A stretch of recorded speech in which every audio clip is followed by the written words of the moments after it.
everybody, and welcome back to the Fortress of Solitude. Today we're going to be talking about Metamorpho, the Element Man issue 1 by Al Ewing, Steve Lieber, and Lee Lothridge. Al Ewing steps on over from his stellar run of books over at Marvel to tackle Metamorpho, the freak of 1,000 changes, getting the character ready for his big screen debut in the upcoming Superman movie in July. Ewing doesn't mess around when it comes to setting the tone for the book though, and the tone is old school Silver Age greatness, leaning heavily into the wackiness of the character and his supporting cast. As we begin Rex Mason's story with the hero Prince Ra-Man, who kills Helio, champion of the sun, and in doing so, the second sun above the Ra realm explodes.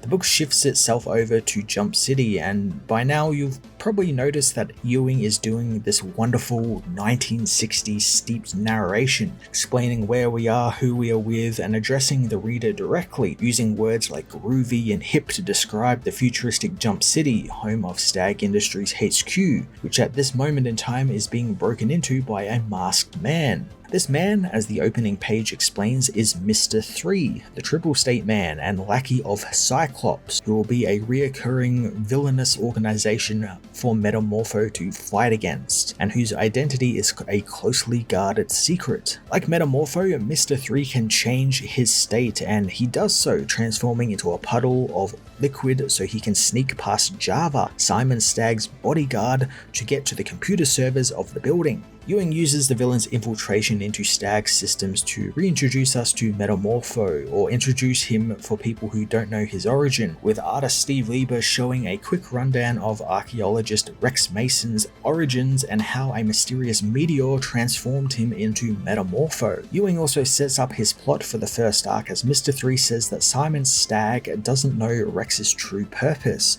or that of the other element people running around the earth, so he can move on to the next phase of his plan. Steve Lieber gets right into using Metamorpho's powers in really interesting and creative ways, as Rex is actually in the room with the villain, posing as himself on the computer screen as an extra layer of glass on the screen, before revealing himself to the bad guy. Rex is pretty full of himself and figures that he can take on the villain, but Mr. 3 reveals his own set of powers, admitting a light which causes Metamorpho to begin to lose cohesion and turn into a puddle of goo on the floor. Rex immediately recognizes it as just as how he was before Sapphire taught him how to pull himself together into a human form, so he's kind of regressed into what he was when he was first exposed to the Metamorpho comet. He also knows there is one thing in the world that can actually do this to him, as Java, Sapphire, and Simon arrive to investigate the commotion in the server room. With Java's involvement in the fight, we also learn why Mr. 3 is called Mr. 3.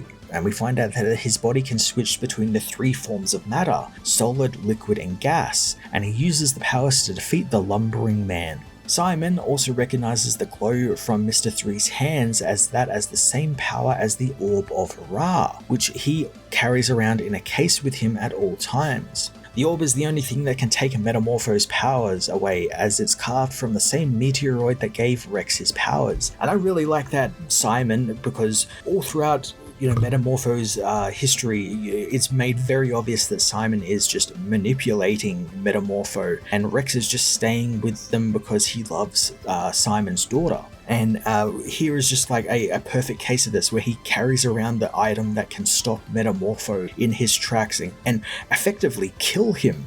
So he's keeping like essentially a loaded gun on him at all times, just in case he steps out of line. Ewing makes the book feel even more like a 60s throwback with how the plot is also being set out, with things like Simon just happening to have the Orb of Ra on him, that opening with Ra-Man and how the sun and how it's connected to this story. It's all moving at a pace of a 1960s era book. Thanks to the Orb of Ra being present, Simon and Java are able to blast Mr. 3 with super chilled Freon gas from a nearby pipe, which turns the villain back into a solid form. The villain manages to escape before he freezes to death, vowing revenge next time they meet. And again, that's more like 1960s Silver Age comic stuff, with the villain escaping, shaking his fist and vowing revenge. It's something you'd see in like a Scooby-Doo comic. I really like how Java stands up for himself against Simon here and Sapphire, as Simon demands the villain be chased by his henchmen, and not just because he needs to catch him, but because he might steal some of the treasures he has in Stag HQ. But Java knows that Simon already actually stole those same treasures from his people. He took them forcibly from Java's people, because Java is, I believe, one of the first cavemen.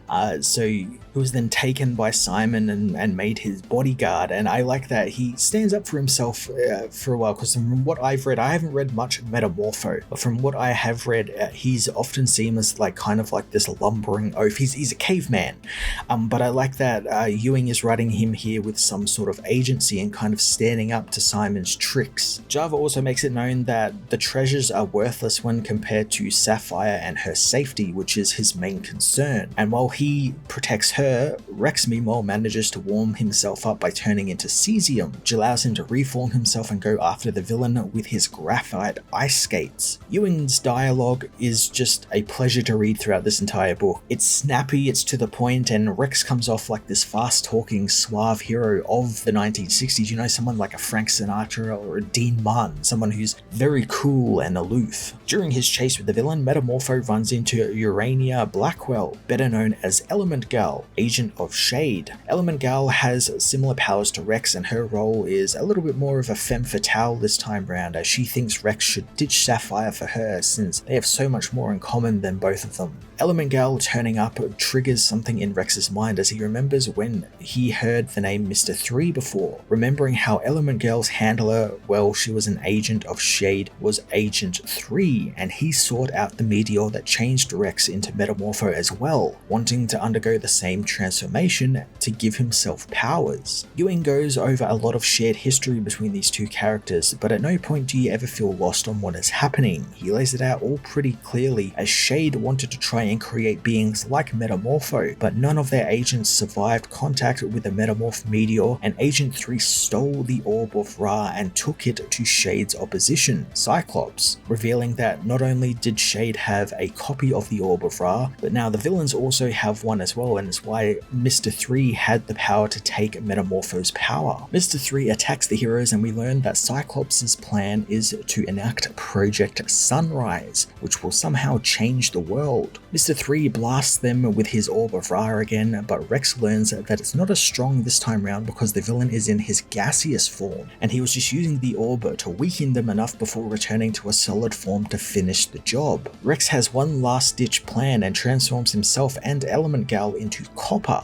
smashing his copper hand into a nearby junction box in order to run an electrical current through them. Ewing's use of Rex's power really shines here, as we get a very creative way he defeats the villain, as thanks to the electrical current hitting the gaseous form of Mr. 3, it turns the matter into its fourth state, plasma, which then blasts the villain back and knocks him out cold. I really like that Rex wasn't even sure that this was a plan that would work, and he was just kind of guessing, figuring that if he was wrong, he would only look stupid for a split second before dying. It's that roguish charm that makes the character so endearing and lovable. He's just a guy who's amazing powers he's still trying to get a hold of and still trying to get by with the skin of his teeth. He's not some, knowledgeable scientist or anything. He's just kind of using what he knows about elements, from like high school to win the day. Simon and Java and Sapphire soon arrive, and drama erupts thanks to Sapphire thinking that Element Girl is moving in on Rex, and she doesn't make it any less easier, as Element Girl reveals that she is sticking around as Rex's own Shade bodyguard, figuring that he needs protection from whomever is trying to kill him. The book leaves off with the group knowing all about Project Sunrise, and while they don't know the specifics of the plan, they know that it all begins with the death of Metamorpho, something which they will go to great lengths to prevent from happening.